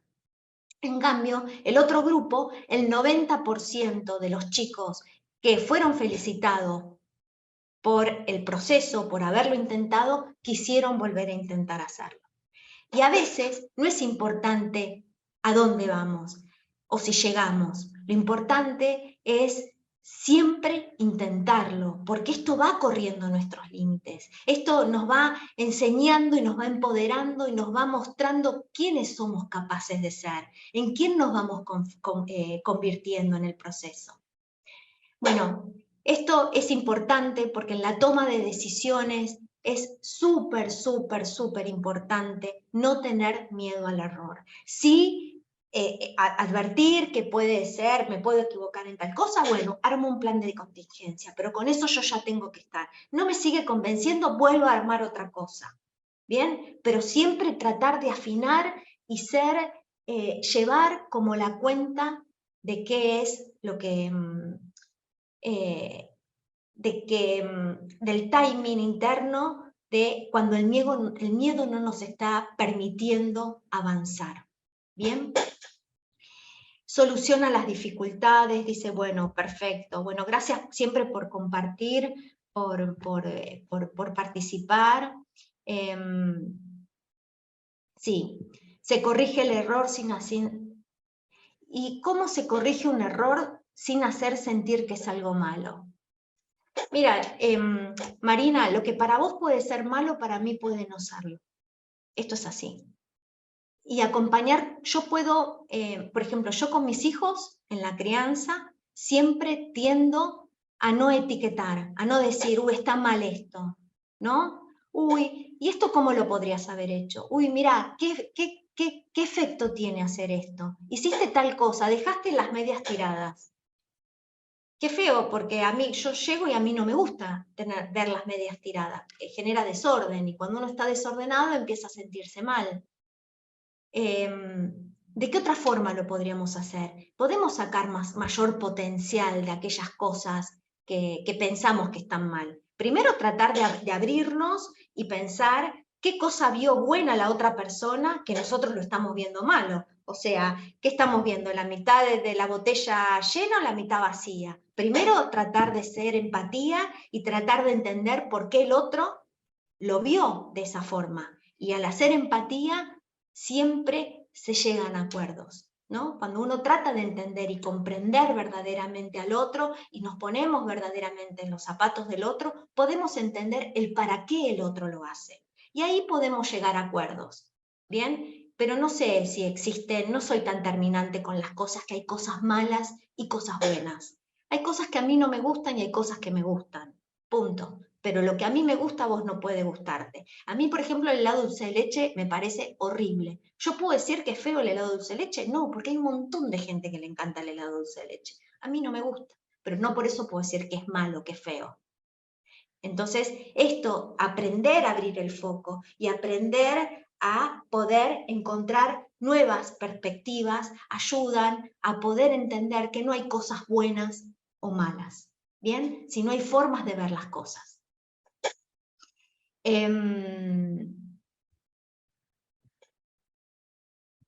Errar es un proceso, sí, sin duda errar es un proceso. Bien, ¿qué cosas pensamos cuando tenemos miedo al error? Sáquenle foto a esto. Esto también es un mapa conceptual de qué tenemos que pensar, de qué manera el miedo a fracasar está restringiendo la decisión que estamos tomando.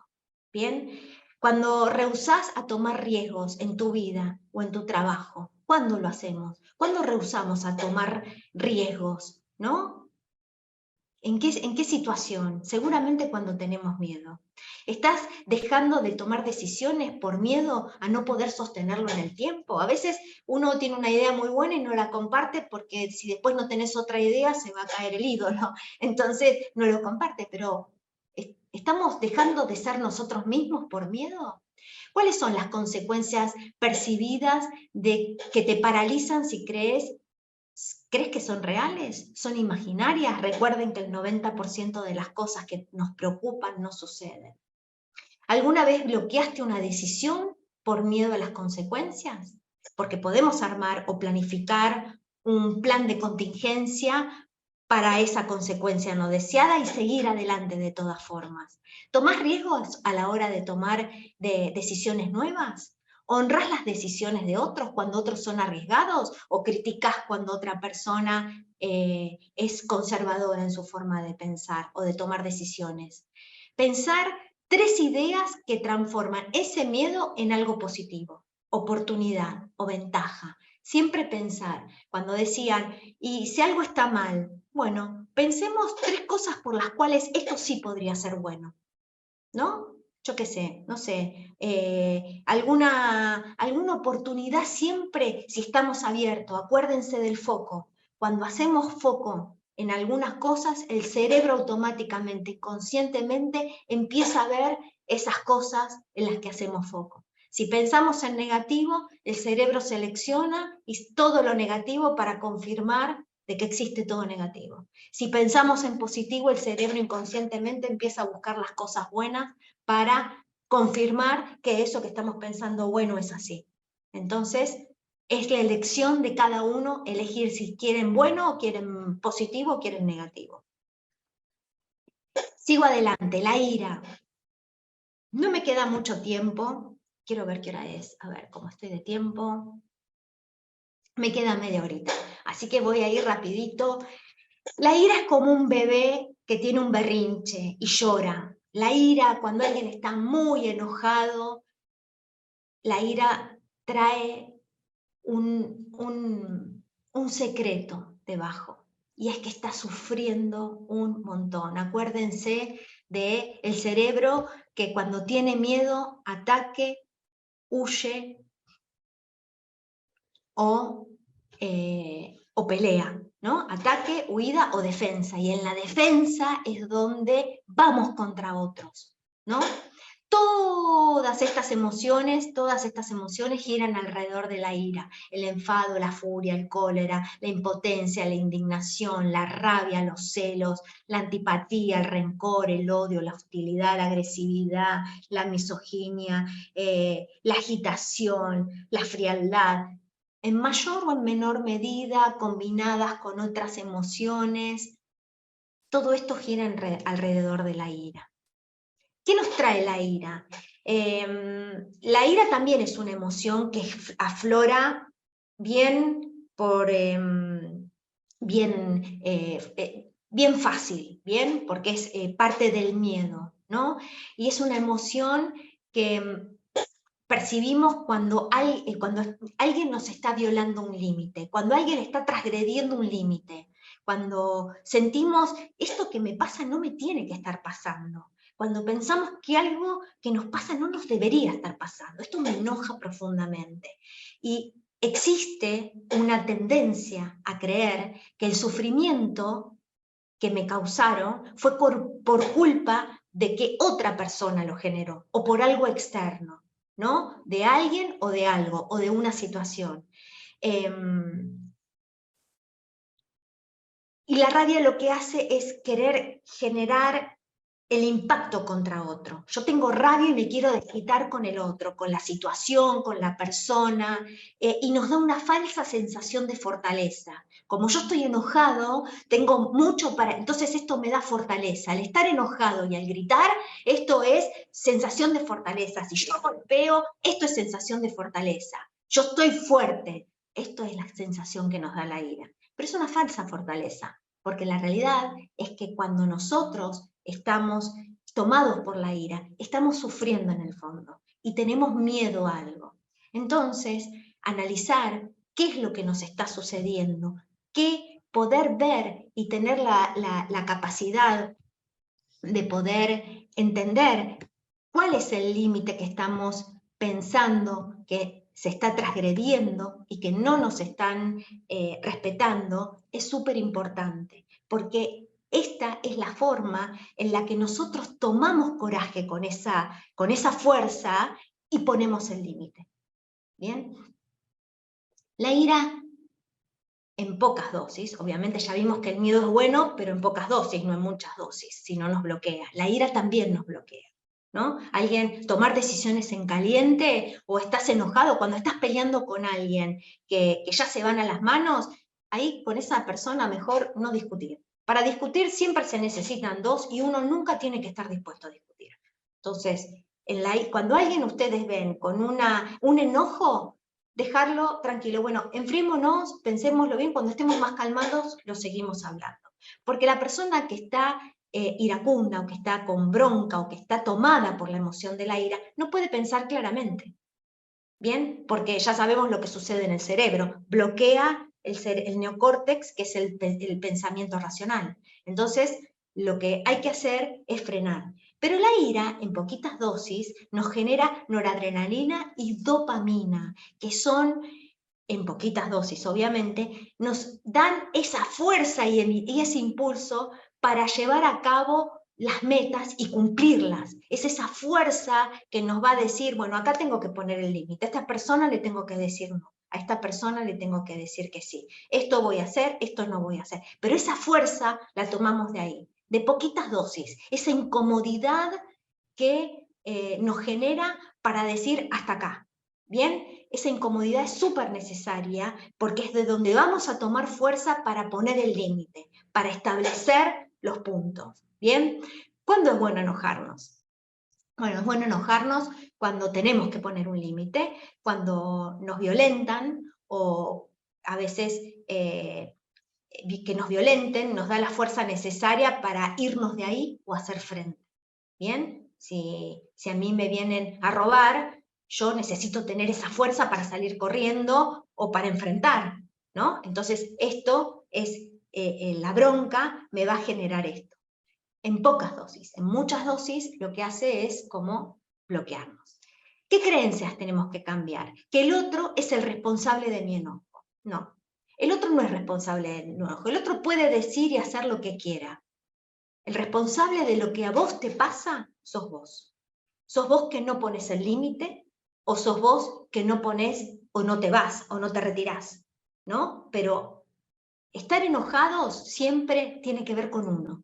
Cuando alguien nos dice algo que nos enoja, tenemos que revisar eso que nos dice, porque algo adentro nosotros estamos siendo responsables no de que el otro lo que el otro dice, el otro hace lo que quiere, pero algo, ese mensaje que nos está dando, en algo está resonando adentro nuestro, algo podemos mejorar de nosotros mismos, por algo nos está enojando eso que el otro nos está diciendo.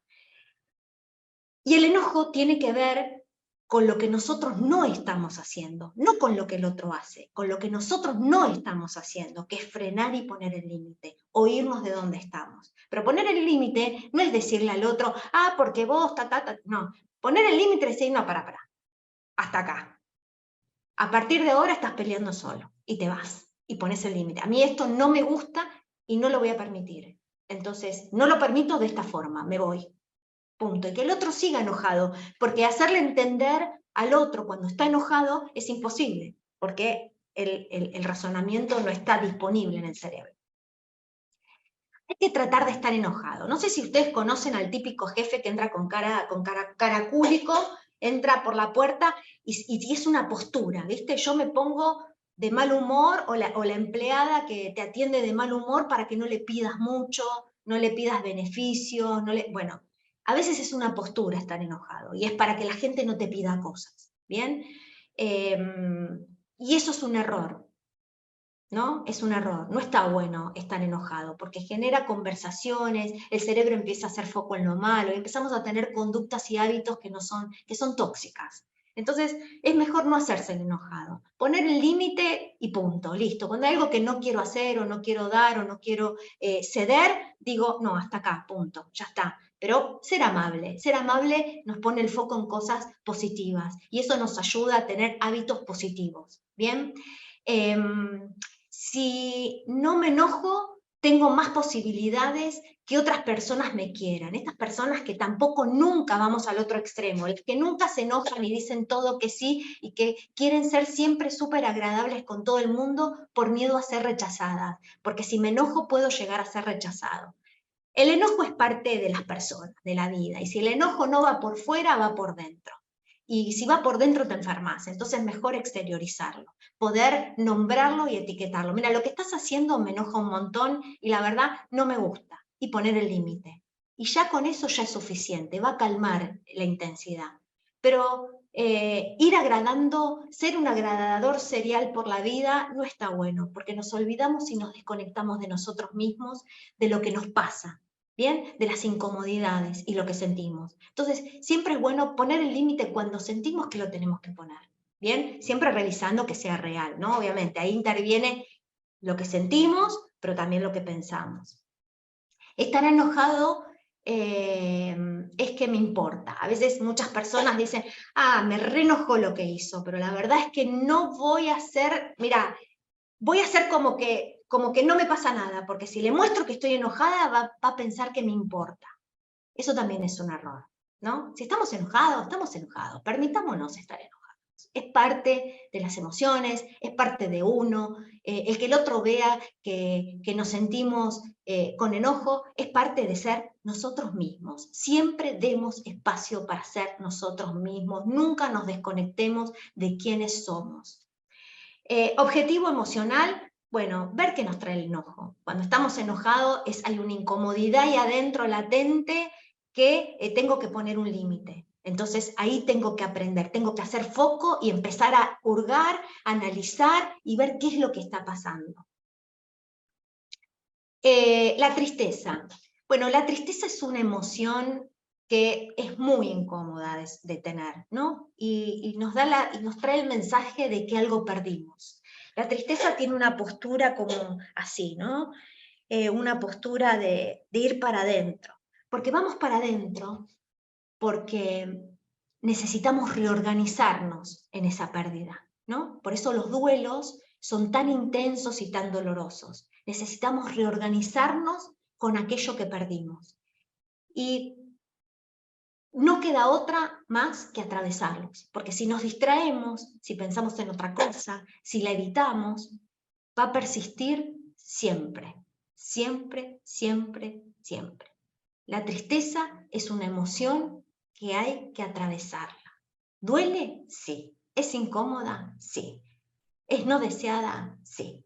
Pero es un dolor, una emoción que nos lleva para adentro y nos va a enseñar y nos va a reconectar con nosotros mismos para podernos recomponer y seguir adelante.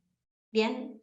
A veces piensan, uy, si estoy triste voy a quedar ahí en la depresión eterna de estar triste. No, no, no es así, no es así. Estar triste es estar triste. Necesitas un día, 2, 3, una semana, un mes estar triste. Tómate tu tiempo para estar triste. No porque estés triste vas a ser depresivo. Son cosas diferentes. La depresión es una cuestión química que sucede en el cerebro y es un tema que tiene que ver con la psicología. La tristeza es una emoción que la tenemos todos y la tenemos que aprender a atravesar. Y tener un poco de tristeza es ese impulso que nos va a ayudar a tomar una decisión en base a lo que tenemos miedo a perder. ¿Bien? Entonces, tener un poco de tristeza nos va a llevar para adentro y nos va a ayudar a planificar la forma en la que podemos reorganizarnos para no tener y vivir esa pérdida. Bien, esto es la toma de decisiones, en los duelos o en las cosas que perdemos, bueno, eso ya es otra historia, va como mucho más rapidito, ¿no? Estar triste no es bueno, es un mito. Estar triste hay que permitirse estar triste, porque si no nos permitimos estar triste, no sanamos, y estar triste es una emoción que está justamente ahí para aprender a sanar. Y si no lo expresás, te enfermas, eso sí. ¿Es síntoma de debilidad el estar triste? No, para nada. Hay que tener mucho coraje y mucha valentía para aprender a atravesar la tristeza, ¿no? Hay que tener mucha valentía para atravesar la tristeza. Por lo general queremos evitarla, ¿no? Superar la tristeza es olvidar. No, no es olvidar. Muchas veces gente que tiene un duelo piensa, uy, si ya no, me tengo que mostrar triste porque si no me muestro triste van a pensar que ya me olvidé. No, no es olvidar. La tristeza es algo que una emoción que nos permite reorganizar. Y después queda en la memoria, queda en la memoria.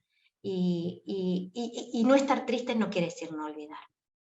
Bueno, abrazar nuestro dolor es importante, tratar de darle su tiempo para que madure, para que sane y poder salir adelante más empoderados, más resilientes. ¿Bien?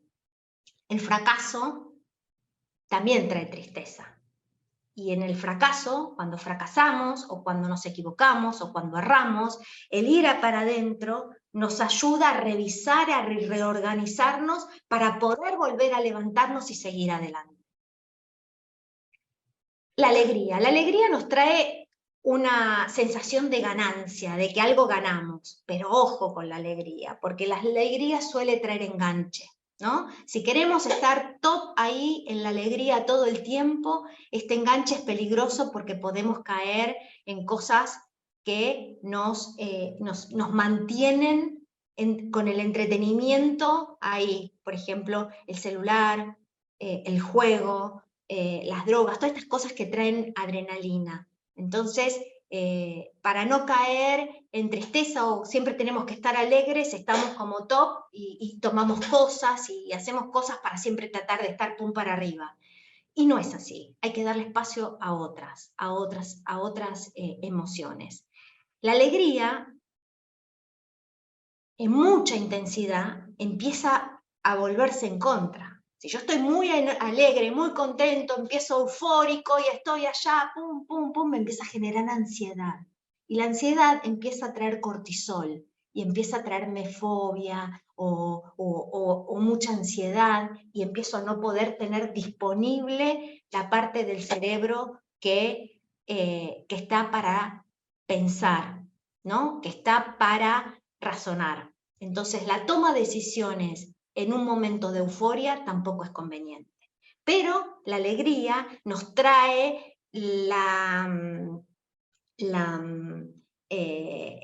nos trae la visión de qué es lo que queremos ganar, a dónde queremos ir, ese entusiasmo por querer seguir avanzando. Y esto que tiene que ver con el entusiasmo es la curiosidad.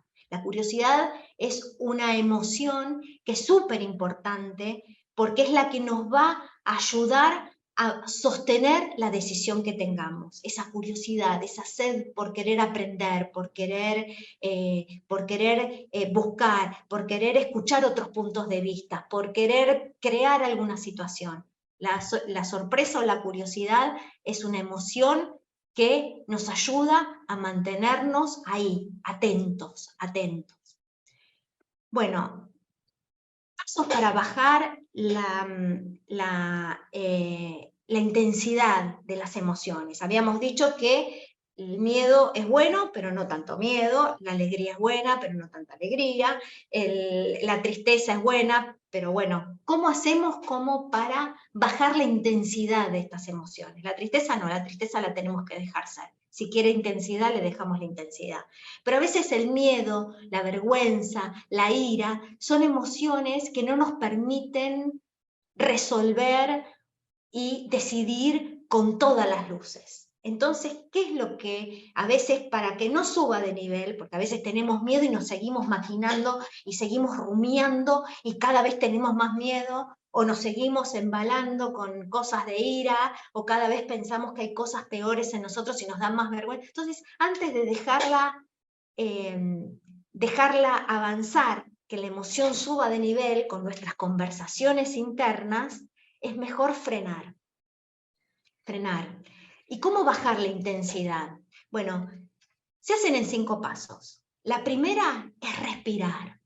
Cerrar los ojos, respirar profundo. Si siento el miedo en el pecho, ponerme la mano en el pecho. Si lo siento en la cabeza.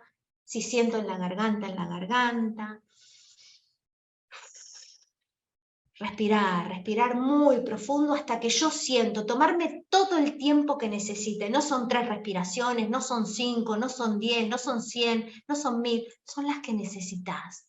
Cada persona necesita distinta cantidad y depende de la intensidad y del momento en que estás atravesando, también vas a necesitar diferente cantidad. Entonces, conectate con vos mismo, con vos misma, y respira profundo. Y cuando sientas que esa intensidad bajó y que estás un poco más calmo, nombrar esa intensidad. Les había dicho que cuando estamos enojados, nombrarle al otro, decirle estoy enojada. Eso, hay estudios que dicen que nombrar la emoción, solo el hecho de nombrarla, baja mucho la intensidad, ¿no? Tengo miedo, estoy asustada. No tengo miedo con esta decisión que voy a tomar. Decirlo baja la intensidad. ¿Bien? Otra cosa es, si estamos muy tomados por la emoción y no podemos bajar, es sacar el foco de eso. Pensar en otra cosa, o ponerme a ver una serie, una película, nunca evitar las emociones, tratar de no. Pero si estamos en un punto donde no podemos bajar, porque seguimos rumiando, porque yo mientras respiro sigo pensando y me sigo embalando, para bajar el cortisol me miro una serie en Netflix, miro las redes, mirar las redes, porque siempre estamos haciendo foco en lo que estamos conversando, entonces siempre vamos a encontrar cosas que nos confirmen eso que estamos pensando. Pero mirar una serie, distraernos, o pensar en algo racional, ¿no? Hacer el racional, el pensamiento racional que trabaje, ¿no? Como por ejemplo buscar números y sumarlos, o decir, no cosas de memoria como la tabla del 3 o la del 7, pero yo qué sé, 3, 6, más 5, y 11, más 17, y voy sumando, y sacar el foco, y pensar en el pensamiento. ¿Bien? Eso también. Tomar agua, esto es algo que se hace muy común. Ay, estás muy nerviosa, tómate un vasito de agua.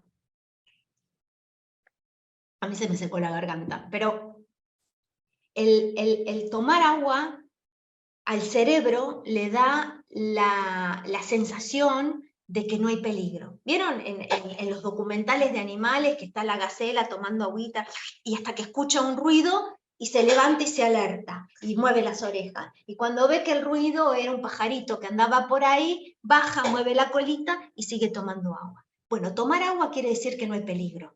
Esto es para la evolución del cerebro, la evolución de las especies. El tomar y el comer es para el cerebro saber que no hay peligro, porque ningún animal come con miedo. ¿Bien? Pensar en otra cosa, bueno, esto tomar agua. Y la cuarta es resignificar, tener apertura, poder pensar. Acá el muñequito, que depende de dónde está parado, es si es un 6 o es un 9. Esto para quien decir algo es malo. No sé si es malo. A veces es un 6, para otro es un 9. Lo que para vos puede ser malo, para mí puede no serlo. Resignificar, ¿no? Poder hacer apertura, preguntarle a otras personas que tienen otros puntos de vista. Y bueno, y cambiar la interpretación, poder hacer esta apertura real, un pensamiento crítico. ¿Es real? ¿No es real? ¿Cómo podría pensarlo de otra manera? Yo siempre que pienso algo, trato de pensar 3 cosas en contrario. Por ejemplo, el otro día pasaba una compañera mía de trabajo, venía directo y venía toda con cara fruncida. Y yo dije, lo primero que pensó el cerebro es, está enojada conmigo. Y después dije, no, voy a pensar 3 cosas por las que puede estar con cara fruncida. Puede ser que le duela un callo, puede ser que haya tenido un mal día, puede ser que está pensando en la reunión que va a tener ahora que va a ser un desastre. Puede pasar otras cosas, porque a ver, que esté enojada conmigo, que tenga un callo o que le haya tenido un mal día, no sé ninguna de las 3, son 3 opiniones, son 3 creencias que yo tengo. Ninguna de las 3 sé si es. Lo único que puedo hacer es pararle y preguntar, che, ¿no, ¿me viste? Sí, te vi, pero estoy tan enojada que no puedo parar para saludarte. Sigo de largo. Ah, bueno, ¿es conmigo? No, no es con vos. Tengo un problema. Listo, su ruta. Entonces, preguntar cuando estamos interpretando, ¿bien? ¿Qué es lo que le está pasando al otro? Cuando estamos en una discusión, esto es la discusión. Y este chiquitito es lo que nosotros creemos que sabemos del otro. Lo que le está pasando al otro es un montón de cosas. Son sus creencias, sus vivencias, sus experiencias, su sesgo cultural, lo que tienen en la cabeza las personas es imposible de saber. Apenas uno se conoce a uno mismo y a veces ni siquiera. Entonces es imposible saber lo que al otro le pasa. Me fui por las ramas. Bueno. Distinciones, ¿no? Andrea. Sí, voy cerrando, Disculpa. ya, es la Listo, última. dale. ¿Sí? Dale, Sí, tranqui. gracias por avisar. No, a vos. Todas las emociones son necesarias porque nos preparan para la acción y cada una de ellas nos trae un mensaje sobre cómo estamos interpretando el entorno. ¿Bien?